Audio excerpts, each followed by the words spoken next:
नमस्कार, स्वागत है आपका बंसल न्यूज देख रहे हैं आप। मैं हूं आपके साथ शिवालिका और चलिए खबरों का रुख करेंगे। उससे पहले आपको सीधे लिए चलते हैं शहडोल, जहां 7वां रीजनल इंडस्ट्री कॉन्क्लेव जारी है। डिप्टी सीएम संबोधित कर रहे हैं। संभागीय मुख्यालयों में इस प्रकार से इंडस्ट्रियल समिट हो सकता है, कभी किसी ने सोचा नहीं था। यहाँ पर देश और प्रदेश के कोने कोने से इन्वेस्टर्स यहाँ पर आए हैं और यहाँ पर आने के बाद उनको समझ में आ रहा है कि शहडोल में कितना पोटेंशियल है। भगवान की बड़ी कृपा है हमारे विंध्य क्षेत्र में।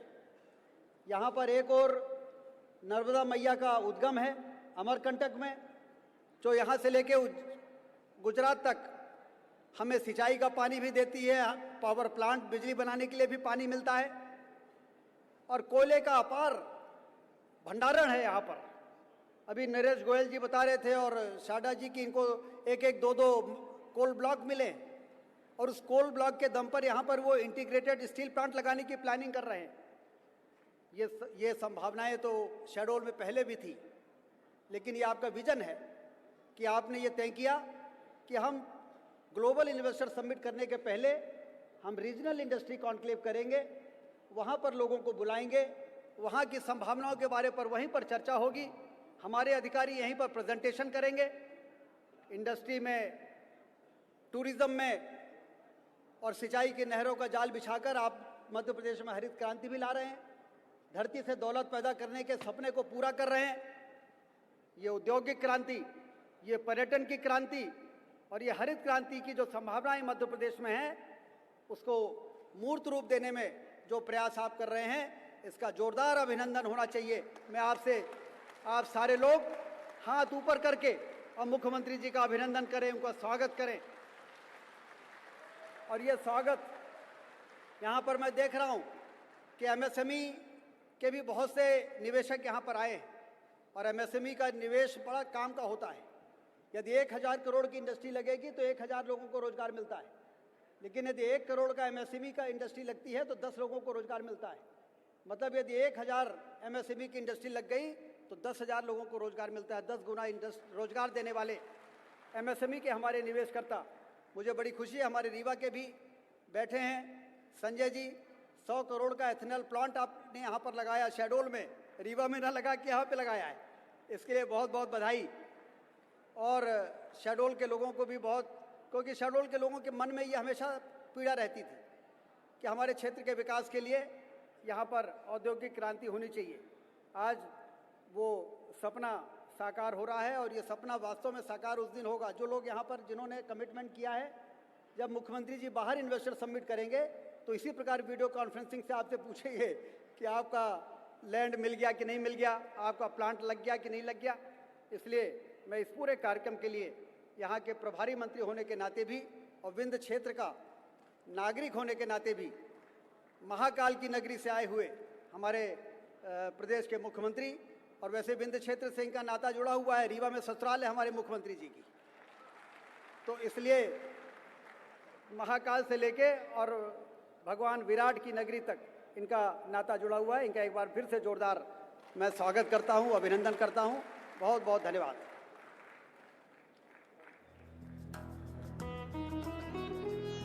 धन्यवाद माननीय उप मुख्यमंत्री जी। और सागर सीमेंट से प्रतिनिधि हमारे साथ मौजूद हैं, उन्हें भूमि आवंटन पत्र माननीय मुख्यमंत्री जी के कर कमलों द्वारा प्रदान किया जा रहा है। एक बार जोरदार तालियां हो जाए।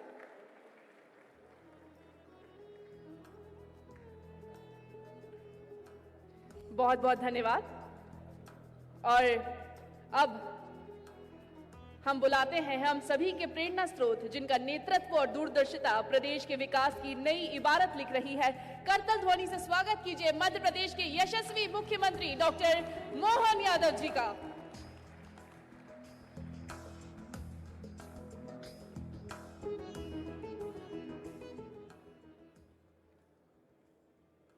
रीजनल इंडस्ट्री कॉन्क्लेव शहडोल के आज के इस कार्यक्रम में मंच पर विराजमान हमारे उप मुख्यमंत्री और यहाँ के प्रभारी मंत्री श्रीमान राजेंद्र शुक्ला जी, मंत्री श्री दिलीप जायसवाल जी,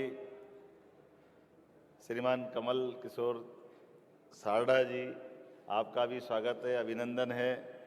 और मेरे पास दोनों तरफ लेफ्ट राइट, नरेश कुमार गोयल जी, आपका भी बहुत बहुत अभिनंदन। नरेंद्र भाई साहब का मैं मान के चलता हूं कि वैसे तो पूरा भरा पूरा मंच है। यहाँ सम्मानीय रवि कुमार जी बैठे हैं, अनंत कुमार जी हैं, पुष्पिंदर जी है, नवीन Singh ji Toronto power limited Ahmedabad से हमारे बीच पधारे हैं। और जिस प्रकार से आपने उत्साह बढ़ाया है, मैं आपका भी अभिनंदन करता हूँ। इंद्रदेव नारायण सीएमडी मिनरल, और पता नहीं मैं तो मान के चलता हूँ बहुत बड़ी संभावना के लिए आज यहाँ बात कर रहा हूँ। अमित कुमार मोदी जी, सांसद माननीय राजेश मिश्रा जी, इस अवसर पर सांसद श्रीमती हिमाद्री सिंह जी, मंच उपस्थित सभी सम्मान्य अतिथिगण, सामने हमारे माननीय विधायकगण बैठे हैं, शरद कोल जी बैठे हैं, कमल जी बैठे हैं, हमारे माननीय जिलाध्यक्ष, इस अवसर पर सारे के सारे भाई बहन बैठे हैं। थोड़ी लाइट ज़्यादा पड़ रही है, चकाचौंध हो रही है, वैसे भी शहडोल चकाचौंध हो रहा है। एक बार जोरदार अभिनंदन पूरे कार्यक्रम के लिए। यशस्वी प्रधानमंत्री श्रीमान नरेंद्र मोदी जी के नेतृत्व में हम सबका सौभाग्य है, एक बदलते दौर का भारत, जिस भारत के आधार पर अब हम आज की दृष्टि से तो बोल ही सकते हैं। जब माननीय प्रधानमंत्री जी आए 2014 में, तब भारत की आर्थिक स्थिति में पूरे देश की दुनिया के अंदर 11वें नंबर की अर्थव्यवस्था में पहचान थी, और कितनी प्रकार की चुनौती थी। और आप भी देखना, कभी कभी एहसास होता है, अपने को ध्यान में आता है कि भारत की एक तरह से अंदर की जो नेचुरल उसकी शक्ति है वो तो अनंत है। और इसीलिए इकबाल ने कहा, कुछ बात है कि हस्ती मिटती नहीं है हमारी, लेकिन इतना मरा मरा नेतृत्व था 21वीं शताब्दी में, हर जगह हर कहीं समय का पालन भारत तो कर ही नहीं सकता है। औद्योगिक उत्पादन में भारत भगवान भरोसे चल रहा है, उद्योगपति धक्के खा रहे हैं।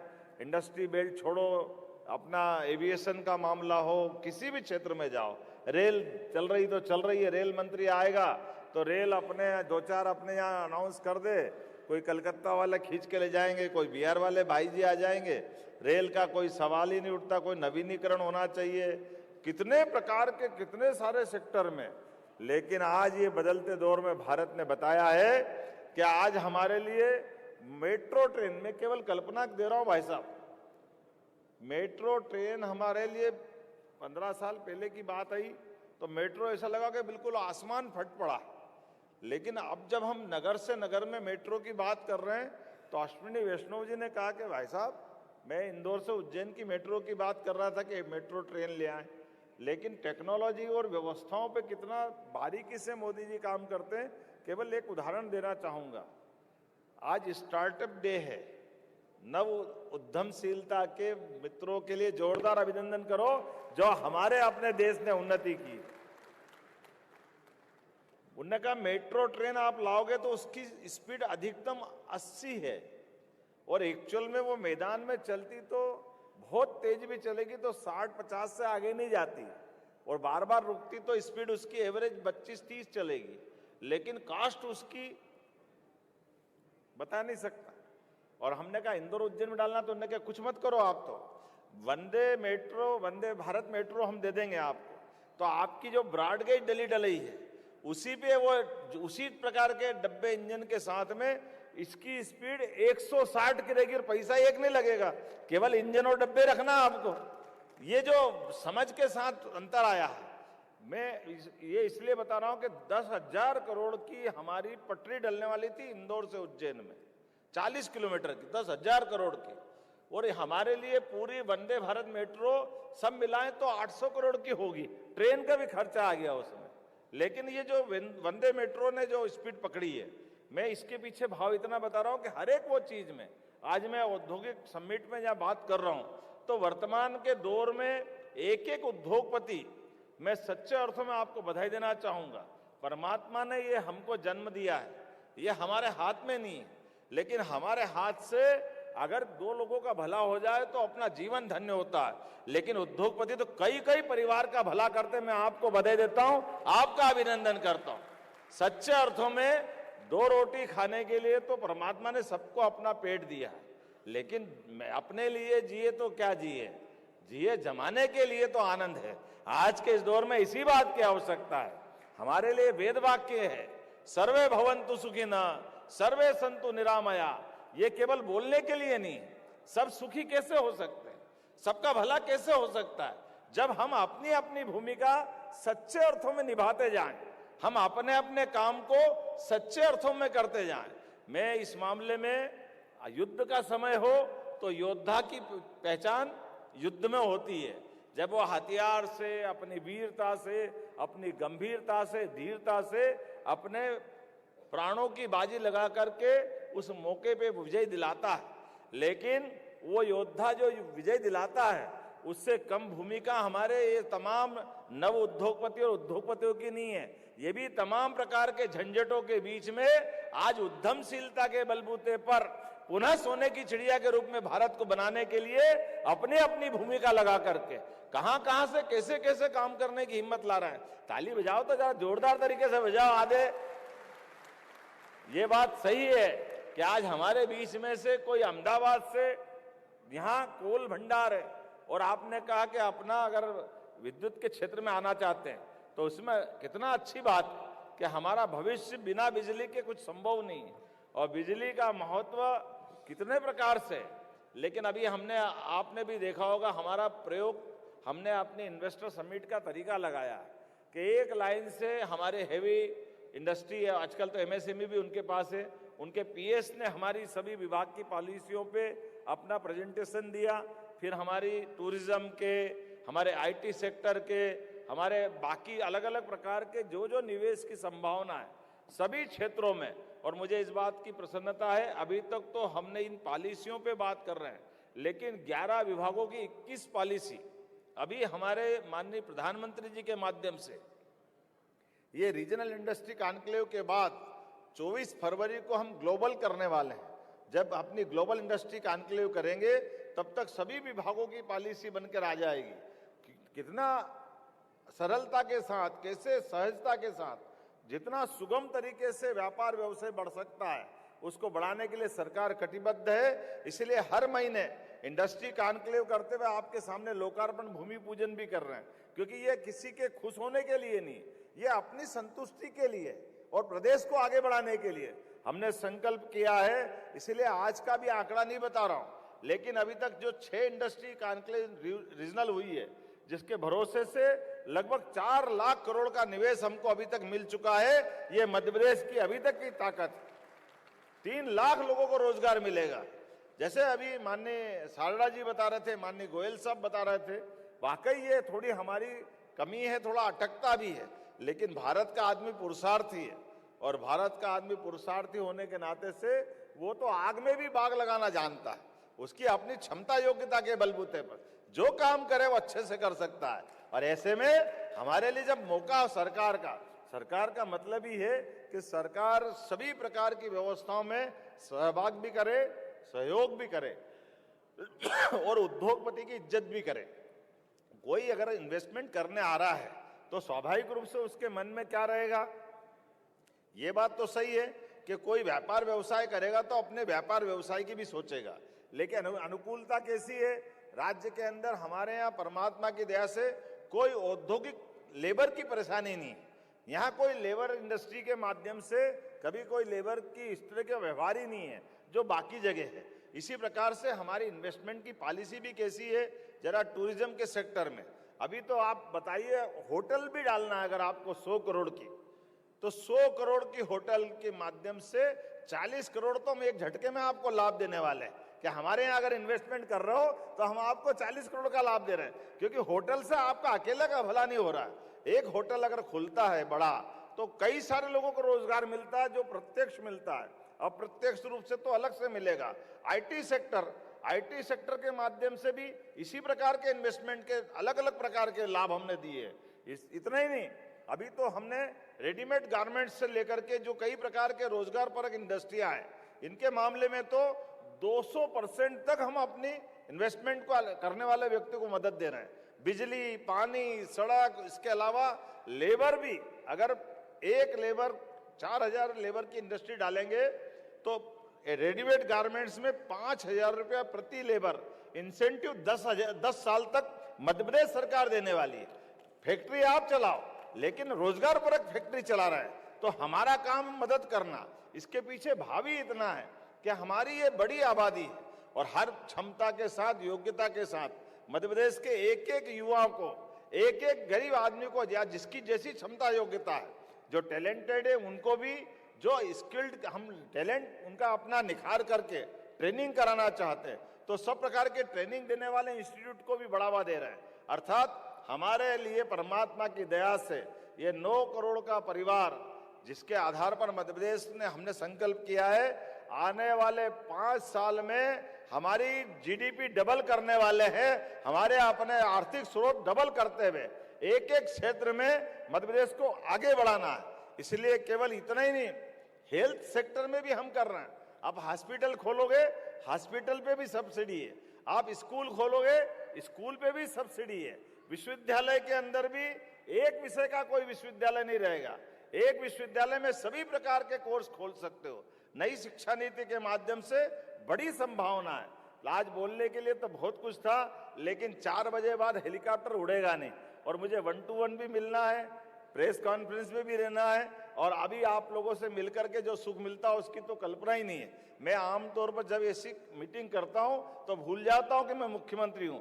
मैं मुख्य सेवक की तरह से सुबह से लेकर रात तक ऐसे आनंद में डूबता हूं, और सब बाहर से आने वाले लोगों का, क्योंकि आप सब मेहमानों के माध्यम से, हमारे इस आयोजन का मूल उद्देश्य यही है। बाकी कोई और समय हो तो आप फीता काटो, बाय बाय करो, 2-4 भाषण ठोको, घर चले जाओ, लेकिन यहाँ इसकी जरूरत नहीं है। इसलिए प्रेम से सारे अपने अधिकारियों के भाषण भी सुनता हूँ, बहुत अच्छे से। मौका पड़ता तो अपने सारे उद्योगपति भी अपने विचार व्यक्त करें, क्योंकि जब हम ये विश्वास कायम करेंगे कि खाली करने के लिए नहीं कर रहे हैं, कर कुछ पाने के लिए कर रहे हैं, और कुछ पाने में मध्य प्रदेश का भी भला होगा, इन्वेस्टमेंट करने वाले वो भी अपनी इंडस्ट्री सफलता से चलाएं। और कुल मिलाकर के, जैसे मैंने कहा है, परमात्मा ने सबको अपना अपना भाग्य दिया है, सबके हाथ में कर्म दिया है, तो प्रारब्ध के माध्यम से हम जितना बेहतर से बेहतर कर पाए वो शुभकामना है मेरी अपनी ओर से। राज्य में ये शहडोल जैसे हमारे एक धार्मिक, कई कारणों से इसका बहुत महत्व है, लेकिन कई कारणों से इसका विकास रुका है, लेकिन सबका समय आता है।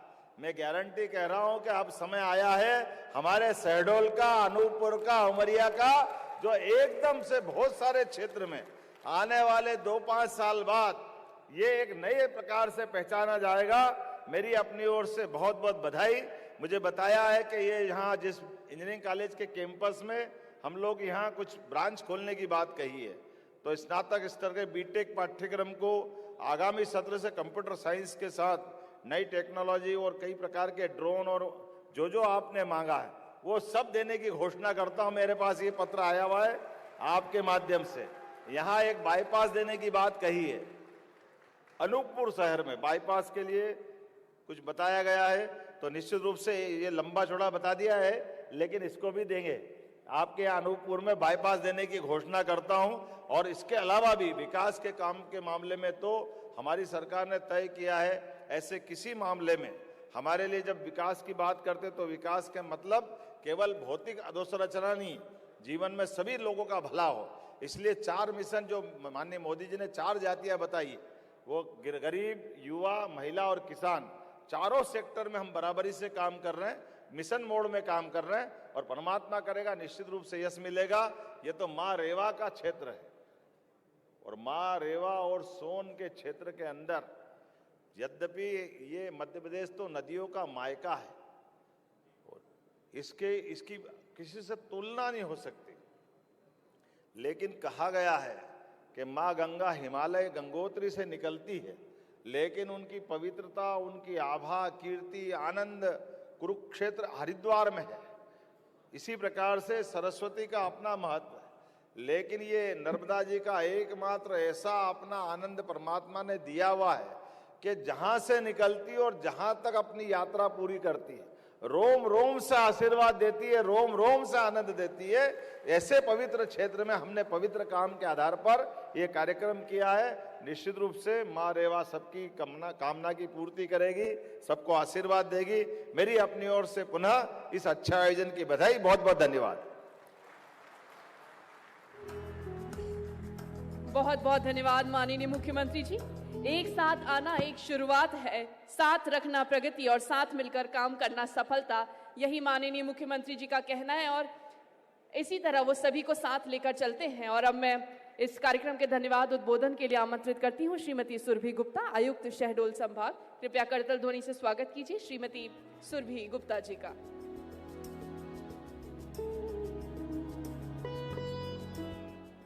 सभी को नमस्कार।